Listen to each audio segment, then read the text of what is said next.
Olá, ouvintes! Sejam bem-vindos a mais um programa do canal Top do Transporte, uma realização conjunta das revistas Frota e Companhia e LogWeb para levar informação até você da mais importante certificação do transporte rodoviário de cargas no país. Eu sou José Augusto Ferraz, da multiplataforma Frota e Companhia. E eu sou Carol Gonçalves, do grupo LogWeb. E agora vamos apresentar um atualizado panorama da cadeia produtiva do transporte, na forma de entrevistas com embarcadores de carga de diferentes ramos de atividade e que participaram da pesquisa para a eleição das empresas Top do Transporte 2020. É isso mesmo, Carol. E o nosso convidado de hoje é um representante da indústria de cosméticos, que atua na área de transporte e logística de uma das maiores fabricantes nacionais de produtos de beleza. Seja bem-vindo ao nosso programa, Leandro Cosmo de Souza, especialista de transporte e frete da indústria e comércio de produtos de beleza, IAMA. Obrigado, muito obrigado. Prazer estar falando com vocês. É uma grande oportunidade para mim e para a companhia em qual estou representando, estar podendo compartilhar as experiências aqui. Bom, primeiro, obrigado realmente por aceitar nosso convite. Para dar início a essa nossa conversa, eu queria que você falasse um pouco sobre a IAMA, né, e a sua importância no mercado, sua linha de produtos, e também contasse um pouco do seu histórico profissional e seu papel na empresa, por favor. Ok, vamos lá. A IAMA ela é uma empresa de cosmético, ela está completando 53 anos de história. Ela é reconhecida como uma das principais no ramo, uma das principais nacionais no ramo. E ela é prezada pela qualidade dos produtos e a confiança dos seus consumidores, né? Ela atualmente está situada em Cotia, tem aproximadamente 300 funcionários e é a linha Fabril, mais a distribuição e a comercialização dos produtos com seus clientes. Então ela é uma empresa bem reconhecida já no mercado e a cada ano que passa ela está se consolidando cada vez mais, né?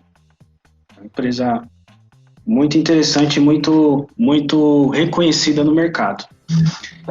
Aí falando um pouco da minha carreira, assim, eu tenho aproximadamente 18 anos de experiência no ramo de logística e transporte, tá?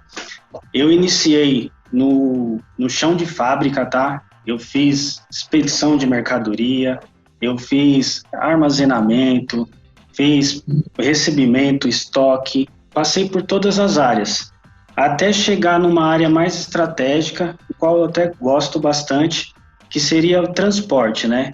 Então, assim, como eu já passei por toda a cadeia de logística, isso acaba dando bastante experiência para eu poder entender todas as áreas e tomar as decisões estratégicas junto com gerência, diretoria, enfim, todos da empresa. Então, assim, resumindo, eu consigo ter a empatia junto com o embarcador, que hoje, a gente estando do lado de cá, é mais fácil a gente bater no transportador, né? Mas, às vezes, quem está do lado de cá não conhece o lado de lá, não conhece a operação. E eu conheço e consigo entender isso, traz bastante proximidade e para a gente estar conversando e estar montando as estratégias. Costumo falar que eu sou a voz dentro da transportadora, dentro da companhia. Então, eu defendo o processo desde que ele esteja correto, mas pensando dos dois lados. Muito bom. Muito bom. Leandro, o Brasil e o mundo viveram esse ano um período bastante atípico por causa da pandemia de coronavírus. Como esse fenômeno impactou a indústria de produtos de beleza onde a IAMA atua? Vamos lá.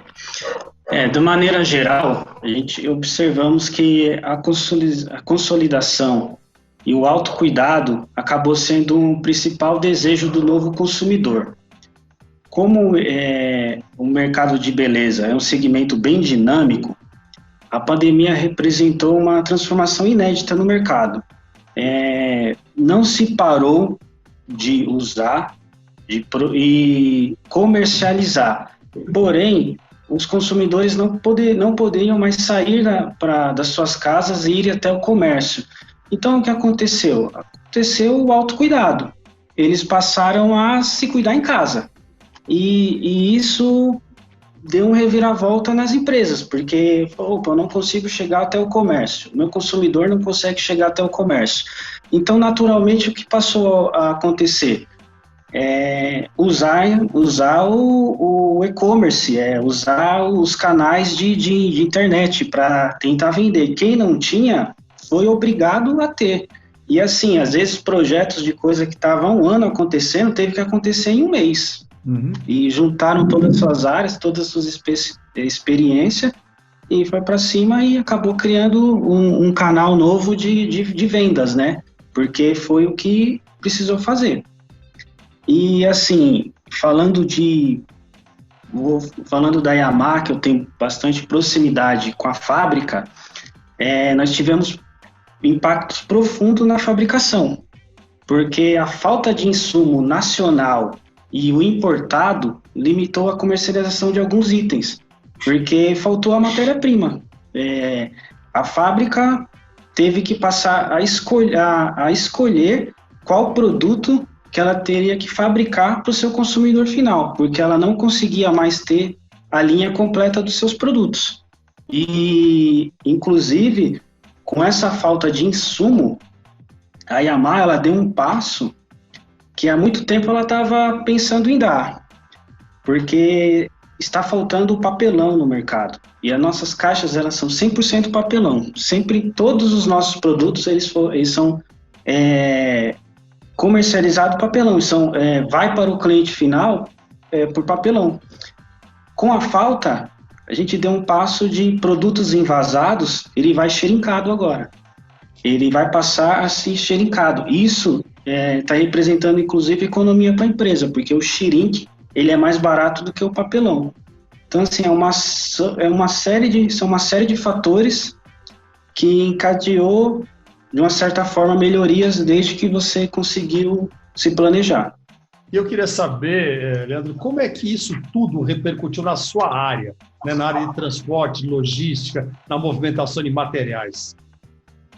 Então, de início, a gente teve uma queda de aproximadamente uns 30% a 40% no faturamento. Então, a gente não conseguia mensurar e ver como seriam os meses seguintes, porque uma pandemia, uma quarentena, essa quarentena vai durar 10 dias, 20, 40, 2 meses, não sabíamos. Então, a gente não conseguia ver um norte, um horizonte.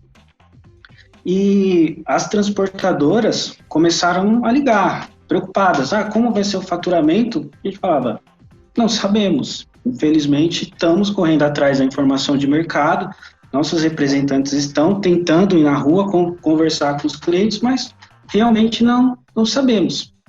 Então, as transportadoras ficaram preocupadas, falaram assim, não estou conseguindo manter a estrutura. E a gente falava, mas isso vai passar, vai voltar ao normal. Como vai ser? Aí fala assim, estamos tentando se planejar o melhor possível. E começou a passar. A pandemia ela foi passando, principalmente para o cosmético, que ele não ficou 100% zerado, se faturava, mas só diminuiu, mas depois a carga voltou total. E aí a gente viu um fenômeno, que faltou veículo nas ruas, porque a nossa distribuição ela é a nível Brasil. Então, quando eu falo Sudeste, que é uma região perto, que é mais estruturada, o problema foi menor. Agora, quando a gente passou a falar de Nordeste, o Norte do país, que a perna é muito mais longa, são dias de viagem, a gente notou que as entregas não estavam mais funcionando e as performances começaram a cair. Então, assim, foi grande aprendizado e ainda está sendo muito. O que a gente conseguiu definir que o diálogo ele tem que permanecer sempre, tanto do embarcador quanto do transportador, porque foi isso que manteve um bom relacionamento e um entendimento entre nós. Com certeza. Diante de tantos desafios, como você avalia o comportamento dos seus fornecedores de transporte nesse período? Então, eu diria que na medida do possível, o comportamento ele foi aceitável. Porque, como eu falei anteriormente, em nenhum momento deixamos de conversar. Todo momento a gente foi se falando e procurando se posicionar. A gente do lado de cá informando como o faturamento ia andar e eles do lado de lá informando como a estrutura estaria. E um dos problemas maiores assim que a gente acabou vendo é que não fazia nem parte da transportadora, do transportador em si. Era o próprio problema da pandemia, porque tinha entregas que estavam a caminho e no meio do caminho o governante daquela cidade falava, está em lockdown. Aí a gente tinha que ligar para o transportador e falar assim, olha, não vai no cliente que a cidade está fechada. Ele falou, estamos sabendo. Só que isso era de manhã. Quando chegava à tarde, aquilo estava suspenso. Aí ele falava, não, agora você pode seguir, que vai ser entregue. Aí ele seguia a rota. Então, assim, esse problema que tinha essa variedade de coisas que aconteciam, acabou sendo bem desafiador. Mas eu acho que foi aceitável, foi um aprendizado e está sendo um aprendizado de ambas as partes. Muito bom. Eu tenho certeza que esse aprendizado ele vai deixar algumas lições boas, talvez algumas outras nem tanto, né? Mas eu pergunto, que espécie de ensinamentos, que espécie de legado, né, essa pandemia deve deixar para os transportadores e deve deixar para os embarcadores de positivo? O que vai sobrar dessas mudanças que poderão ser incorporadas à rotina das empresas? Então, assim, eu acho que um dos maiores ensinamentos é o planejamento. A gente sabe que é uma coisa totalmente atípica, não tinha como prever, é impossível, realmente é impossível. Mas desde que você esteja bem planejado, desde que sua estrutura esteja saudável e que a cadeia esteja funcionando, que nesse caso seja a cadeia de logística, eu acho que tende a coisa a funcionar. Se aquele transportador que de repente não estava tão planejado, que estava empurrando, as coisas sendo feitas conforme demanda, eu acho que ele passou muito mais apuro do que quem estava planejado. Então, assim, questão economia, ela foi bem, bem complicada, eu acho, para quem não estava planejado.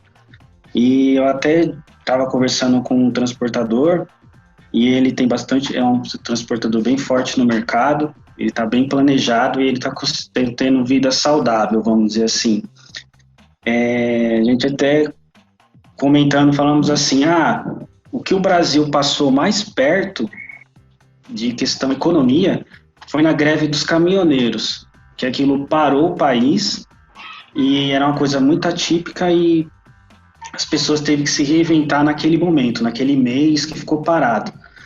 Porém, a pandemia, ela tem a questão sanitária, né? A questão das pessoas e isso não tinha como prever. Então, assim, quem se planejou um pouco melhor, de repente, quem estava com a vida saudável, financeira melhor, eu digo que depois que passar tudo isso, vai continuar na frente de quem não conseguiu se manter. Bem, caros ouvintes, vamos para uma rápida parada e voltamos em 30 segundos.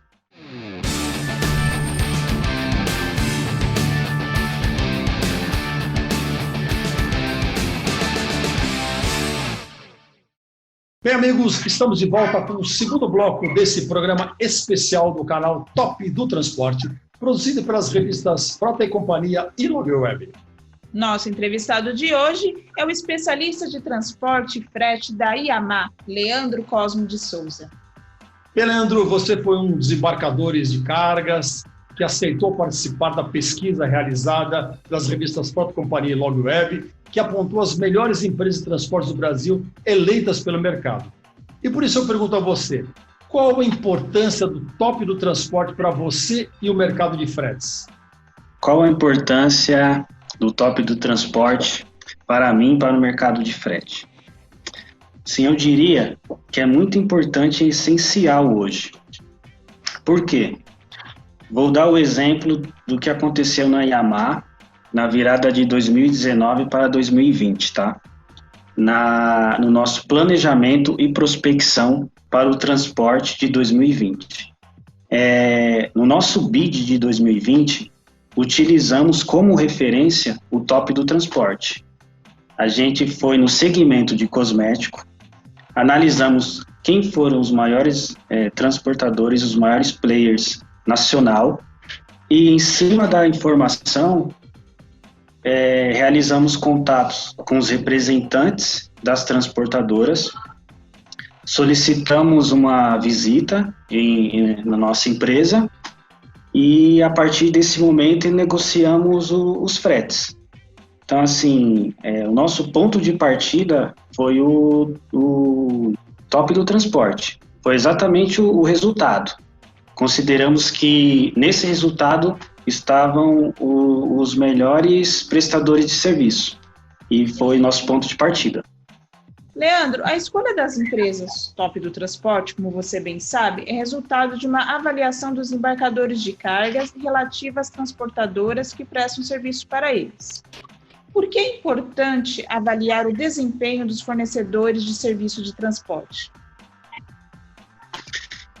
Por que é importante avaliar o desempenho dos serviços de transporte?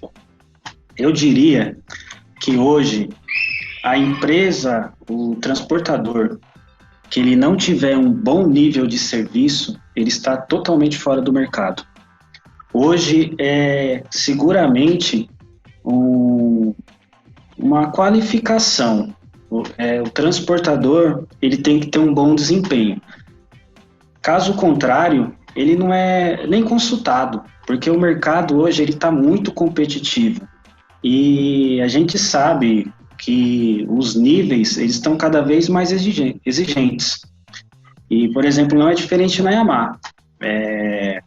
A gente tem o nosso mínimo lá já definido, e quem estiver abaixo, ele não entra nem na consulta. Então, assim, o desempenho hoje, eu diria que no mercado de transporte, ele é fundamental, ele é essencial. Sem o desempenho mínimo de mercado aí que o mercado exige, ele está totalmente fora. Infelizmente, é isso. Bem, Leandro, você comentou agora há pouco sobre a importância do top transporte para os embarcadores de carga, que usam esse indicador como uma referência. E eu pergunto, como o top do transporte colabora para o desenvolvimento das empresas de transportes? Como o top de transporte colabora para o desenvolvimento das empresas de transporte? Eu diria que, por ser uma revista do ramo de transporte e o principal avaliador do serviço realizado no cenário nacional, o top do transporte colabora muito para manter os níveis de transporte aceitáveis, no mínimo aceitáveis, porque ele acaba sendo um parâmetro para todos. Quem está lá foi avaliado pelos melhores embarcadores. Então, ele com certeza ele está qualificado por estar ali. E isso acaba sendo uma aprovação. Quem está quer permanecer e quem não está vai lutar para no ano que vem ele estar naquele mesmo patamar dos demais. Enfim, Leandro, o que você poderia dizer aos transportadores que nos ouvem como um incentivo para serem reconhecidos como top do transporte? Meu incentivo para as transportadoras serem reconhecidas como top do transporte é o seguinte: as chances são iguais para todos. Então, todos têm chance. É só manter o bom nível de serviço, procurar sempre o melhor, entender que eles são uma extensão do nosso trabalho, é uma extensão do nosso serviço. a gente fabrica, eles vêm, coletam e faz a entrega no cliente final. Então, eles realizando bem essa ponte, o nosso próprio cliente final vai reconhecer, vão nos ligar, e isso vai trazer uma resposta da rua, que é uma das melhores respostas que hoje pode ter.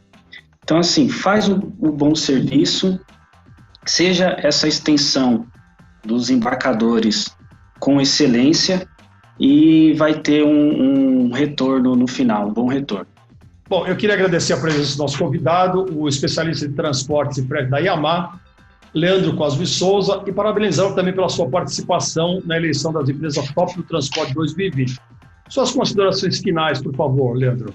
Agradeço imensamente a oportunidade, tá?